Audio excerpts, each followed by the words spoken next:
In times of need, the roars of their rotors bring hope. They are the Black Hawk helicopters of the Philippine Air Force.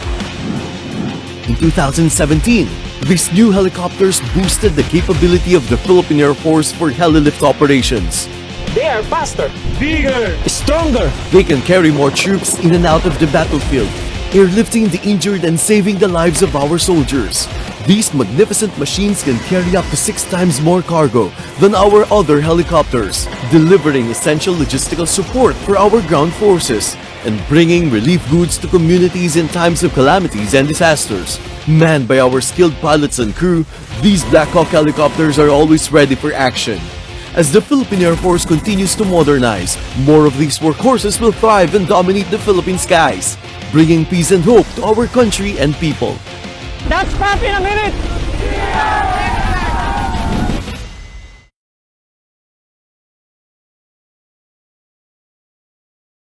Magandang araw Tarlac, magandang araw Central Luzon. Welcome po muli sa ating programang Usapang Pangkapayapaan, Usapang Pangkaunlaran. Sa ngalan po ng ating Commanding General ng Philippine Air Force, Lieutenant General Stephen P. Pareño, Philippine Air Force, ang ating pong Commander Northern Luzon Command, Lieutenant General Pernil G. Buca, Philippine Air Force, ating pong Wing Commander, Tactical Operations Wing Northern Luzon, Brigadier General Dennis G. Estrella, Philippine Air Force, at Group Commander, Tactical Operations Group 3, Colonel Roderick T. Reyes, Philippine Air Force, General Staff Corps. Ako po si Kasanggang LJ at katuwang ko po si Kasanggang Lay, na muli pong nagbabalik bilang inyong mga host sa programa nating APAP Tarlac. At tayo po ay magsasama-sama sa pagbabahagi ng impormasyon na may kinalaman sa pagsulong natin ng kapayapaan at kaunlaran.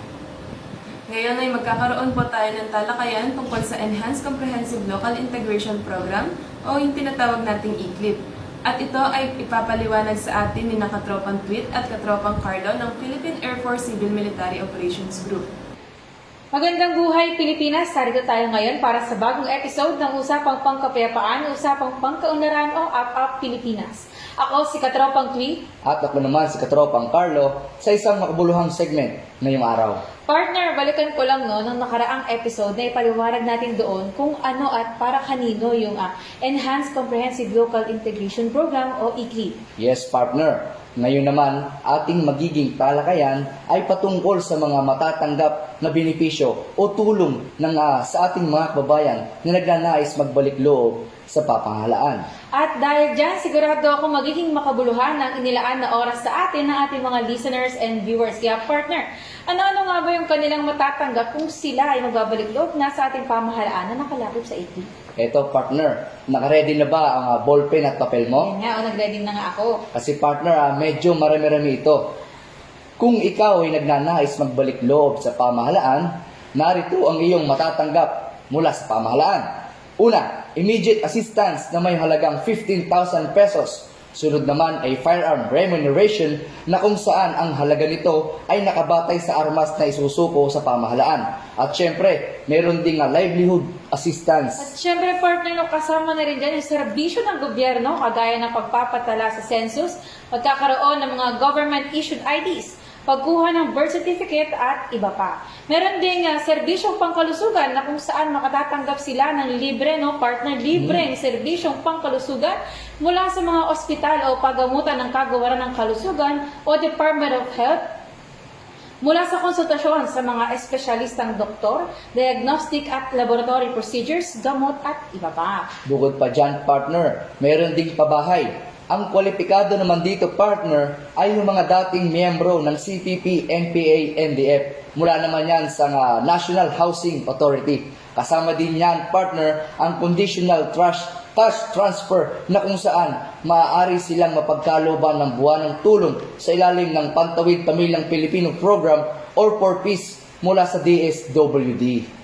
At dahil dyan, partner, kalaki pa rin ng programang ECLIP ay tulong pangkabuhayan o tulong para magkahanap buhay. Ito naman ay partner na bibigyan ng pagkakataon sa tulong ng iba't ibang ahensya ng pamahalaan na magkaroon ng pangkabuhayan o hanap buhay ang nagnanais na magbalik loob sa ating pamahalaan. At partner, hindi lang yan.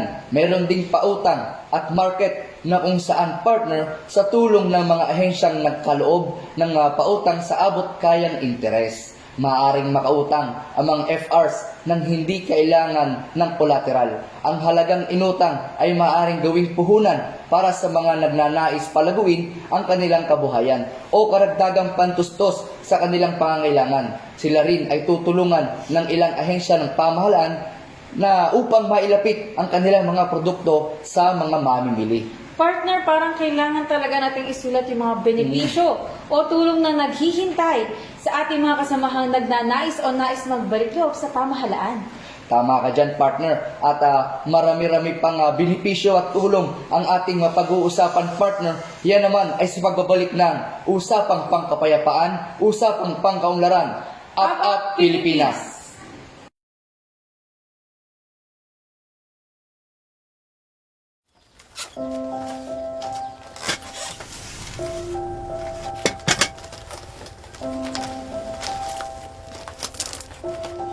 Swerte naman ang pagbibigyan mo niyan. Para kanino ba yan? Para kay tatay po, baka sakali po siyang dumating. Mahal na mahal ka ng tatay mo, anak. Hayaan mo, mabubuo rin ang pamilya natin.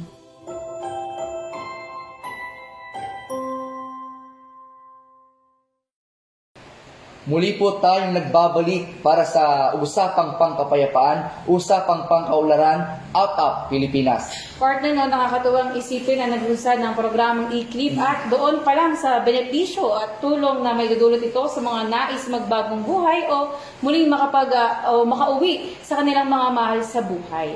Kaya nga, partner, pero syempre, hindi lang doon natatapos ang mga tulong at benepisyo ang nakahanda para sa mga babalik loob sa pamahalaan. Aba, mukhang marami pa yung partner. Ano-ano pa ba yung partner para naman malaman ng ating mga kababayan, lalong higit ang mga nais nang umuwi sa kanilang pamilya? Partner, ilan sa mga former rebels o FRs natin ay mayroong kinakaharap na kaso. Pero partner, sa pamamagitan ng e-clip, magkakaloob ito ng tulong panlegal sa pamamagitan ng libreng serbisyo ng abogado mula sa kagawaran ng katarungan o Department of Justice. Pero partner, ang pagkakaroon ng kaso ay hindi hadlang upang matanggap nila ang benepisyong nakalaan para sa kanila at para sa kanilang pamilya sa ilalim ng e-clip. At partner, no, sa pagkakaalala ko ay mayroon din tulong para sa mga nagbabalik loob na nagnanais mag-aral o ipagpatuloy pa ang kanilang naantalang pag-aaral sa pamamagitan ng Alternative Learning System ng Kagawaran ng Edukasyon o Department of Education. Sa pamamagitan naman nito, sila yung bibigyan ng katumbas sa sertifikasyon ng pagtatapos sa edukasyong elementarya at sekundarya. Malaking tulong nga yan, partner, at alam naman natin na karamihan sa mga nare-recruit nating mga kababayan ay napapabilang pa sa mga kabataan. At dahil dyan ay masalimuot ang kanilang naging karanasan habang sila ay kasapi ng CPP, NPA, NDF. Kaya mayroon din silang matatanggap na tulong, psychososyal o psychological assistance upang sila ay makalimot at makabangon sa kanilang mga napagdaanan noong sila ay kasapi pa ng CPP, NPA, NDF. At meron din namang tinatawag na Conditional Transitional Grant na kung saan ito ay karagdagang tulong sa mga nagbalik loob sa pamahalaan na kanilang matatanggap isang taon matapos silang formal na mapabilang sa e-clip. Ito ay pagkakaloob sa kanila sa loob ng 2 taon. Partner, nabanggit rin natin na nung nakaraan, nakasama ang pamilya sa mga nagbalik loob na maaaring makatanggap ng tulong mula sa pamahalaan.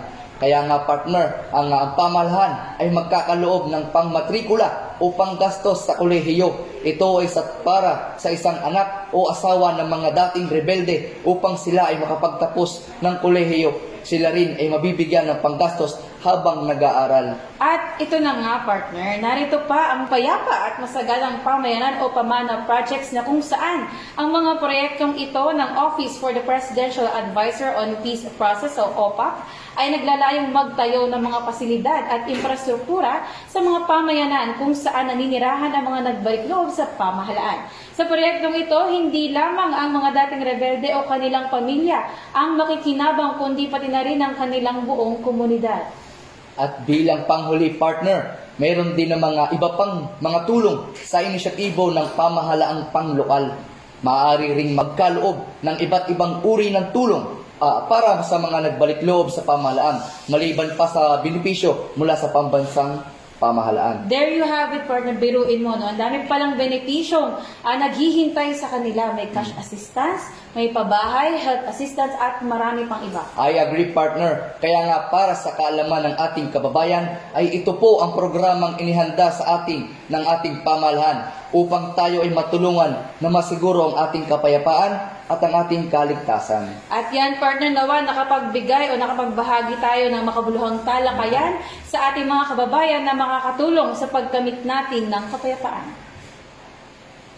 At para sa karagdagang kaalaman at impormasyon, maaari niyong i-like at i-share ang aming official Facebook pages, Philippine Air Force Civil Military Operations Group. Muli, ako si Katropang Tweet. At ako naman si Katropang Carlo.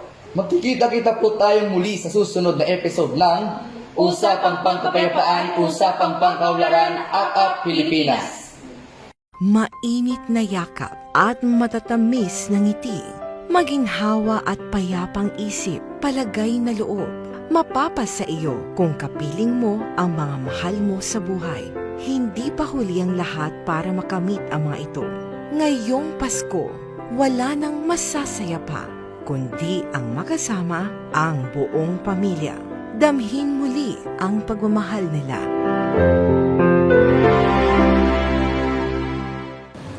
At dito na po nagtatapos ang ating programang Up After Lock. Maraming salamat po sa ating mga taga-subaybay sa ating programa.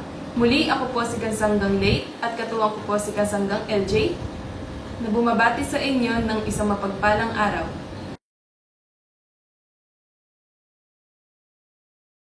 Welcome to the 207 Tactical Helicopter Squadron's Child Minding Facility, a safe haven where children can learn, play, and grow while their parents serve the country.